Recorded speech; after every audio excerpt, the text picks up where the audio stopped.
Hey everybody, and welcome back to the Wednesdays with Watson podcast. It is June of 2024, and as you may or may not know, June is Post-Traumatic Stress Disorder Awareness Month. While this podcast, in particular this one in general, is for entertainment and educational purposes only, I do hope that today's episode will help you understand trauma as well as PTSD. Having just completed some of my doctoral, or actually all of my doctoral coursework for trauma and community care, it is my desire as we continue on the journey of the Wednesdays with Watson podcast to use that information and that education to help inform you, the listeners who come here because you want hope for the crooked roads that often are PTSD. I do just want to, by way of caution, what I will share with you today is a lot of information on what an official diagnosis of post-traumatic stress disorder is, but I caution you as you listen to this episode, if you hear things that are familiar to you, that you make an appointment with at least your primary care provider who can help you understand whether or not you have an official diagnosis of post-traumatic stress disorder. I also want to make sure that I say this because you don't have to have post-traumatic stress disorder to need the hope of what we will share here today and what this podcast is all about. Because the fact of the matter is, as I will mention later, only 6% of the population is actually diagnosed with post-traumatic stress disorder. We don't know whether that's because people aren't being evaluated or if that's a true prevalence in the United States alone. So let's drop into this podcast as I talk a little bit about my journey with post-traumatic stress disorder, my journey with my diagnosis of post-traumatic stress disorder. I will share with you some of the symptoms as outlined by the DSM. That's a fancy acronym for the Diagnostic Statistical Manual for Mental Disorders. And so some of this will be educational, some of it will be clinical in nature, but I will share my story with you and my diagnosis of PTSD and how the doctor arrived there. There's always something to be scared of, but there's no joy without the pain. There's no flying without leaping. There's no rainbow without rain. I remember the first day that I heard the words PTSD, which was not actually connected with just the military, because you see, that's what most people think, is that just the military have PTSD. It was the day that I've talked about so many times on this podcast. It was the day that I was admitted to the psych ward. As I sat there in that cold room, it was sterile, the doctor asked me some questions and simply said, "You have PTSD. Has anybody ever told you that before?" And I kind of stared at her because I just didn't even care at that point. And nobody has ever given me a name for the monster that haunted my everyday life, is what was going through my head, but I just kind of shook my head no to her. While I was still unsure of what PTSD even was, I felt a sense of relief, much like many of you do when a doctor figured out the reason for an annoying or painful physical ailment. Suddenly, all that was going on inside of me made me feel validated in a weird way. I felt hope. Before that, I thought I was weak. I thought maybe I was unable to let go of the past. I thought maybe I was not a strong enough Christian. Maybe I was terrible at prayer. And maybe even I deserved the monster that I sought to numb away with addiction and performance. I look back on that time and I only wish that I had anyone, who would tell me about PTSD. I think my healing would have come faster had I understood what the diagnosis actually meant. While what I will talk about today, as I mentioned in the intro, is very clinical based on the DSM, it is only meant to help you understand PTSD and if you should consider seeking professional help for you or for somebody that you love. I want to warn against diagnosing yourself based on what I will share with you today, and I will actually intentionally withhold some information so that you're not inclined to do that. In our world today, we hear the word trauma. It's very difficult to get through your day, to scroll through social media, to watch TV without hearing the word trauma. I get asked a lot what the actual definition of trauma is, and I could give that to you. But the bottom line is that trauma is anything that overwhelms your ability to cope. As I've mentioned many times on this podcast, we are all different, and therefore we do not compare traumas. Because you see, God has, in his intentional design, built each of us differently. So our real enemy wants you to think that if you are overwhelmed by something that has happened to you or around you, that you're broken, when that is, in fact, the opposite of the truth, because God built you the way he built you. We see that in the world of psychology. We use terms like window of tolerance. This is your unique capacity to cope with an overwhelming event. If that event exceeds your God-designed window of tolerance, it becomes trauma to you. This is why two people can experience the same kind of trauma. One will present with post-traumatic stress disorder, and the other seemingly unfazed by the event. So what is PTSD? PTSD has a long history of different names. It has been called shell shock when veterans from especially World War II came back. War neurosis, that was kind of labeled for Vietnam veterans. It was not until 1980 that the post-traumatic stress disorder was actually included in the Diagnostic Statistical Manual for Mental Disorders. And then it wasn't until 2013 that it was removed from anxiety disorders to a trauma and stress disorder.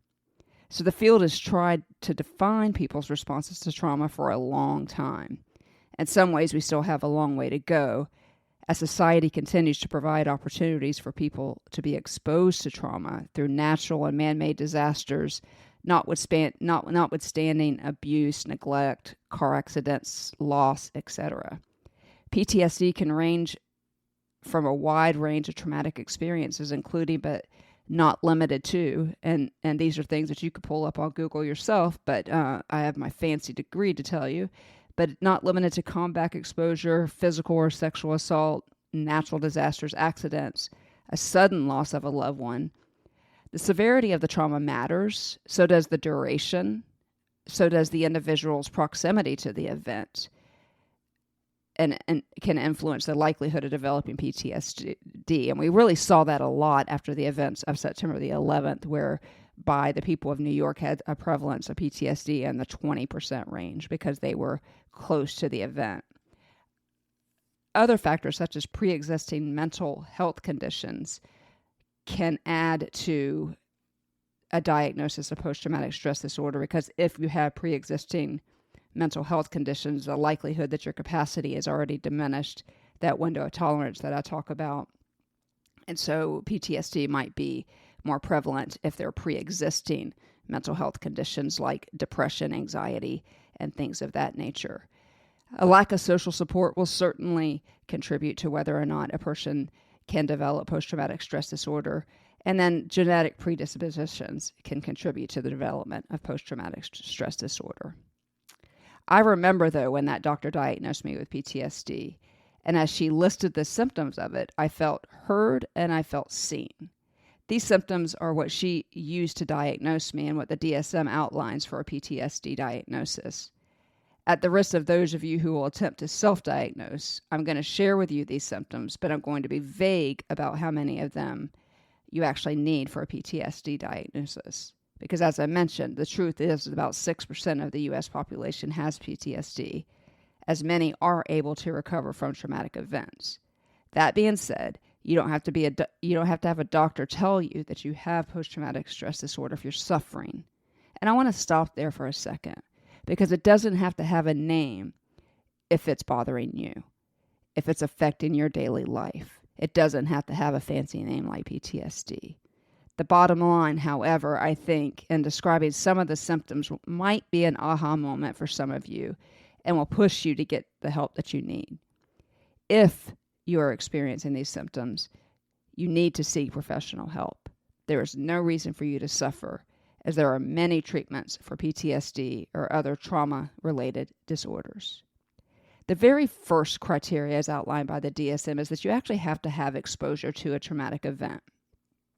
Now, the DSM is very specific about what a traumatic event is. For an official diagnosis, the trauma must meet certain criteria.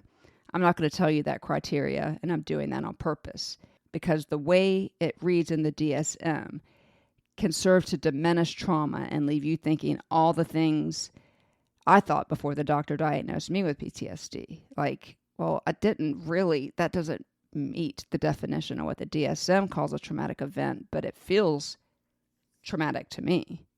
Suffice it to say, though, that in order for PTSD to be diagnosed, a significant trauma must have occurred, and the symptoms of the traumatic stress need to have an onset or duration of greater than 30 days, meaning it has to hang around at least 30 days after the traumatic event.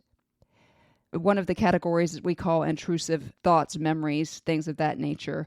One of the things that was hardest for me was the times when memories of traumatic events just popped into my head without my permission. Many times this happened in the form of dreams or flashbacks. Sometimes when I would have flashbacks, I would zone out, and some I would have to call my name as if they were pulling me out of another world. That's a fancy term that we call disassociation, and is a hallmark of post-traumatic stress disorder. There are things that can trigger disassociation, including reminders of the event, sounds and smells. To this day, when I'm in Jacksonville, Florida, which is my hometown, and where so much of the trauma happened, my heart starts to race and I get sweaty just because I am surrounded by reminders of the trauma. We call this distress as it pertains to cues or reminders of the traumatic event. This could be physical or psychological. So this falls in the intrusive part of the DSM's criteria for post-traumatic stress disorder. The main reason, though, that I landed in the emergency room that day was because I had taken too much medicine in an effort to numb or avoid the thoughts and feelings about my trauma. So this is the avoidance category. I had only lived in Clearwater for about a year, but I kept myself pretty busy to avoid talking about my trauma, being around people that reminded me of my trauma, and especially places that reminded me of my trauma. To this day, I still can't go to certain places as it triggers a trauma response in my entire being. This is a class, like I said, that the DSM labels avoidance and as a hallmark symptom of post-traumatic stress disorder. As I said, there are criteria and you have to meet a certain number of these symptoms for PTSD to be diagnosed. I'm trying to help you understand what questions to ask your own healthcare provider and provide you with examples of how these symptoms played out in my life before my diagnosis. If you find yourself with avoidance behaviors as it pertains to traumatic events, consider seeking professional help. Avoidance behavior could look different for everybody. For me, it was just medicating, staying busy, staying away from places that reminded me of the traumatic event, and avoidance in the true sense of the word. As I sat in that emergency room and the doctor was asking me questions, I had a hard time remembering some specifics about the traumatic event. This falls into negative cognitions. In fact, some of you who have been with me the whole time remember when I recorded an entire podcast episode about being hospitalized that was largely inaccurate and had to be corrected by my friend Chrissy. The inability to remember details about traumatic event is a symptom of PTSD. I left St. Augustine, Florida, owning the self-imposed title throwaway kid, and did not see myself valuable at all, a negative cognition. I thought I was merely on this planet for others to misuse, a negative cognition. These negative cognitions also played out in my proclivity to blame myself for the trauma. I was always afraid and had some low-level anger at all times. I was not interested in activities. In fact, my friends had to drag me out of the house. Avoidance of activities is one of the symptoms, if you will, that falls under these negative cognitions. You will never know, though, what a ride to Friday night football games did to save my life because I had no interest in doing anything except for sitting in my dark apartment, numbing my pain with whatever I had on hand. Another negative cognition is I felt like nobody understood me. And while on the outside I looked like I was connected to my community, I felt alone and detached from those around me. I also felt hopeless, like nothing was ever going to change. All of these are symptoms of PTSD in the negative cognition category. When we talk about arousal symptoms, in general, I am a high-energy person, but sometimes I get extremely irritable at the oddest, smallest things. Even though I usually don't and definitely then have angry outbursts, I would get so angry at just the dumbest, smallest things and not be able to understand why. Now when that happens, I try to strip down the situation and get to the heart of the matter. part of why I struggled to sleep, which is a huge hallmark of PTSD, was because I was extremely hypervigilant, and it didn't take much to startle me. This is still also true. We call that an exaggerated startle response, and that is something my friends deal with as they try not to surprise me by announcing their presence when they come into rooms, because I still very much have an exaggerated startle response. As a kid, I loved to read, but leading up to those days when I was officially diagnosed, I couldn't concentrate long enough to read a book or a TV show. This falls again under arousal symptoms. Clearly, as demonstrated by my ability to earn a doctorate degree, the concentration thing has improved, but I still struggle to watch a TV show without also scrolling on my phone or having a fidget toy in my hand. Sleep disturbances are the last symptom in the arousal category, and that is what ultimately led me to that nervous breakdown.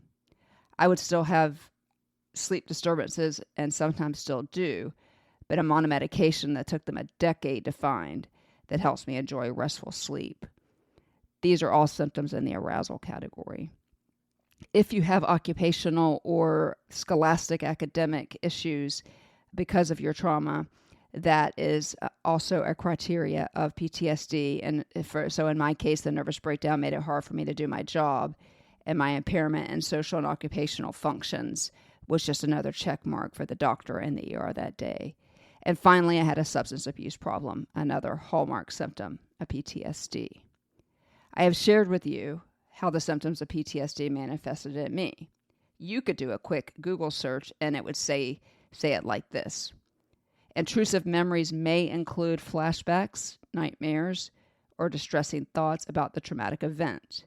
Avoidance behaviors involve efforts to avoid reminders of the trauma, such as avoiding certain places or people, negative changes in thinking and mood that can manifest as feelings of guilt, shame, or detachment from others, changes in physical and emotional reactions that may include heightened arousal, irritability, difficult concentrating, and exaggerated startle response. The bottom line, guys, is that trauma-related disorders demand attention. Their impact on me alone is substantial, and some of them are permanent. For example, I have multiple autoimmune disorders. I still suffer from the symptoms I've already described. I pay attention to it because if I don't, it can and will continue to manifest itself in my body. Just a few short episodes ago, I recorded an episode with Lauren Starnes called When the Body Talks, and I'm going to link that in the show notes. But she highlights something in that episode that I will always remember. I don't know if it was original to her or not, but the quote is based on the scientific fact that trauma stores itself in your body. Lauren put it something like this. At the time of your trauma, your body says to you, I will hold on to this for you. And the body just does just that. But as I have referenced many times on this podcast, the body keeps the score. And eventually, the trauma held in your most basic cellular level will demand your attention. This attention is not a one and done, it is a way of life. And it would be worth your time to go back and listen to that episode, because completing her program When the Body Talks was life-changing for me as I continue to live with PTSD. Lauren is starting that program again just a few short days after this episode will drop. I will link her information in the show notes as well. The fact of the matter is I can either be angry that I will always live with the repercussions of my trauma, or I can thank my body for holding it for me for so many years and choosing to take care of it. It is an honor to do that because it kicks the darkness in the teeth and tells an enemy that wants to destroy me that he may not have me. He may not have any of me. Another simple Google search would tell you the impact of post-traumatic stress disorder and why I do what I do, why I got a doctorate in trauma and community care. Because if we don't educate and get help for this, it could have a profound impact. Here's what Google says. PTSD can have profound effects on various aspects of an individual's life, including their relationships, work or academic performance, and overall quality of life. It can lead to difficulties in maintaining social connections, impairments in occupational functioning, and increased risk of substance abuse and other mental health conditions. Additionally, PTSD can contribute to health problems such as chronic pain, cardiovascular issues, and autoimmune issues. I talk to so many people whose trauma is played out in their bodies through pain that nobody can help them with. And they chase diagnosis after diagnosis, and doctors put them on medicine, and then they put them on a medicine for that medicine and a medicine for that medicine, when in fact, their trauma is trying to tell the story. And the body keeps the score. And when addressed, as evidenced in my life, you can live a healthy life, and some of those things that are bothering you can get better. When I started this podcast a little over 4 years ago, the first season was entitled PTSD, Jesus, and Me. Because you see, he is my only hope. I began referring to him as a star of my story, and I meant it then, and I mean it now. It is true, I actually have complex post-traumatic stress disorder, a more extreme form of PTSD, but I am not defined by it because Jesus has been there with me all along. In those early days of the podcast, I inadvertently branded this podcast with 3 C's: the church, the community, and counseling. All of those have been instrumental in my healing, and all 3 can be instrumental in yours too. It is my hope that some of what I have shared with you today will push those of you in the trauma tribe to go and get professionally evaluated for post-traumatic stress disorder or any other trauma or stress-related disorder. It is likely that when the next DSM comes out, the word disorder will be removed from this diagnosis, because the fact is that responses to extraordinary events are normal and not a disorder at all. I think this will help remove some of the stigma related to naming our demons. I've mentioned many times on this podcast that EMDR therapy worked the best for me, and eventually I will devote an entire podcast to that modality alone. We have covered some of those episodes with Jeremy Fox, which I will also link in the show notes. But as I have become more educated at receiving this doctorate degree, I believe that deserves its own podcast. But it is something to ask your provider about. There are also many other treatments for post-traumatic stress disorder. Again, a simple Google search. Treatment options for PTSD. There are effective treatments available for PTSD, including psychotherapy. That's kind of what we're doing here today, where we're just teaching you some things. Medication and complementary therapies, such as cognitive behavior therapies. I love CBT because when we match it with the scripture of taking every thought captive, cognitive behavior therapy is very effective. There are prolonged exposure therapies and cognitive process therapies. These are therapies where you are actually exposed to the therapy, and because of that, you are able to take some of the pain and your body's responses to the trauma. These have been shown to be particularly beneficial in helping individuals process and cope with traumatic memories. Google continues to say medications such as selective serotonin reuptake inhibitors, otherwise known as SSRIs, and serotonin norepinephrine reuptake inhibitors, SNRIs, can also help alleviate symptoms of PTSD, especially used in conjunction with therapy. Complementary therapies such as mindfulness-based practices, yoga, and acupuncture may also offer relief from PTSD symptoms. Again, this is not a podcast to tell you to self-medicate yourself. If what you have heard today sounds like you, go get help, go get evaluated. Earlier this month, I found myself standing on a stage talking to a group of people about trauma, the community, and the church. When I tell you that I have never felt so alive, I'm not exaggerating. I look at the picture of me with that mic in my hand and I get chills because I know that I was made for such a time as this. I will not stop fighting for me, and I will not stop fighting for you, because trauma, PTSD, and its friends does not have to win. I want you to remember that you matter in this world, and so does your pain. You don't have to live with the symptoms of PTSD. You don't have to be alone.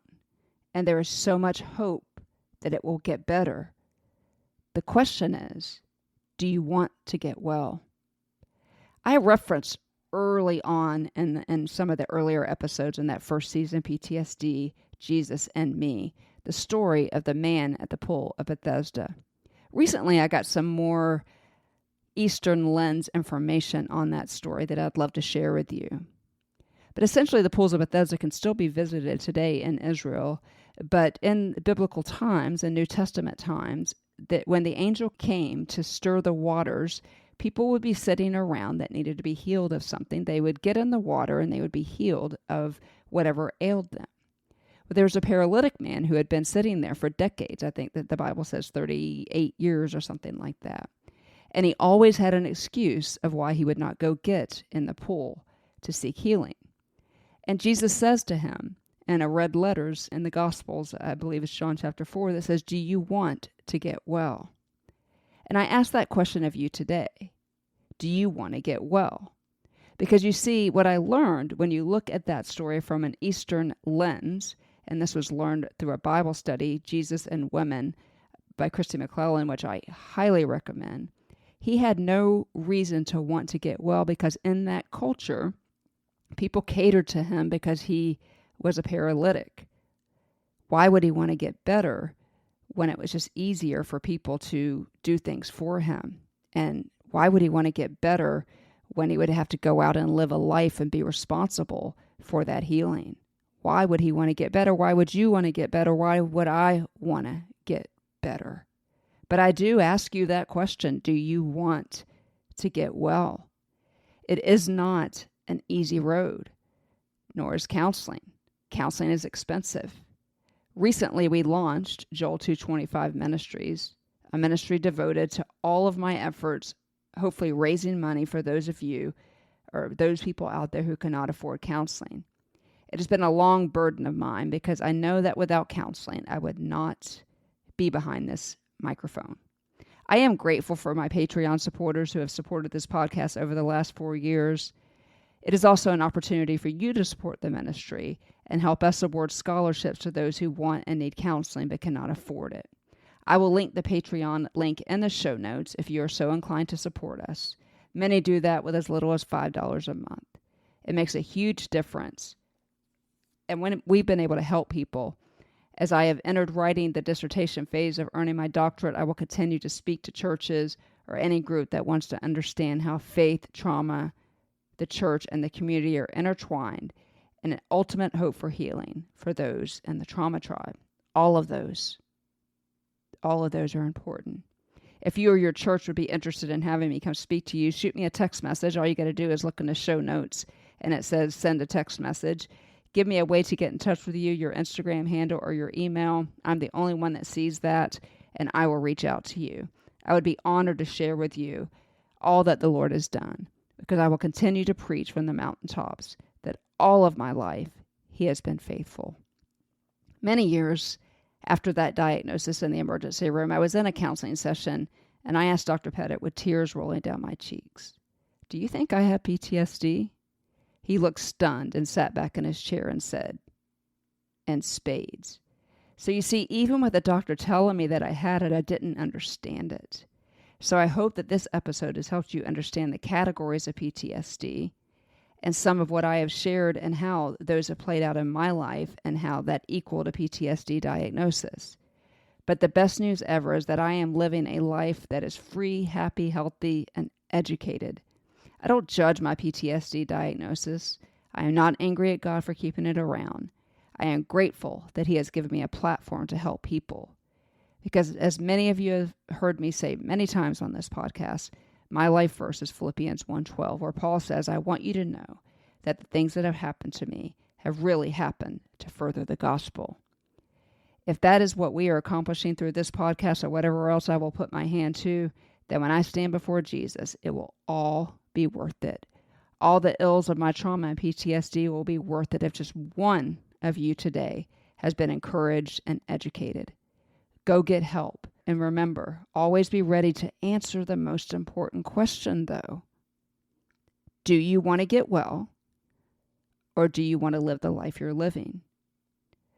When you choose to get help, the rest won't be easy. but I promise you it's possible to live a life free of being ruled by your trauma. You will fall in love with the body God gave you. You will learn to take care of it, and you will be the best version of yourself as you show up in your life. Your trauma doesn't have to win. You get to make that decision. So I ask you again, do you want to get well? There's no flying without leaping. Hey guys, thank you for listening. And as we step into the summer months, we're going to spend some time in the Psalms like we did last year, Summer in Psalms. So we will see you in 2 weeks for our first Summer in Psalms episode as we bring guests that have walked dark roads and have found refuge in the beauty of the book of Psalms. Don't forget, if you want to contact me there, right in your podcast app, you can send a text message. As I mentioned, that only comes to me. Let me know how to contact you, and I will be happy to do so. Also included in the show notes is the Patreon link to support our ministry here. Thank you, as always, for listening. You know what I'm going to say as I end the podcast. You are seen, you are known, you are heard, you are loved, you are so, so valued, and you are worth asking the question and answering it in the affirmative. Do you want to get well? Tell your worry to be quiet, so your heart can hear the song. 'Cause it's always been around you. It's been singing all along. Of the moments to be savored and the memories to be made, of the wonder to be witnessed, that you might miss if you're afraid. When you see the beauty, don't let it slip away. When you look for miracles, you'll see them every day. The magic of the morning, the fireflies at night, a singing congregation, imperfect but it's right. When you see the beauty, don't let it slip away. When you look for miracles, you will see the beauty. Don't let it slip away. When you look for miracles, you'll see them every day. You'll see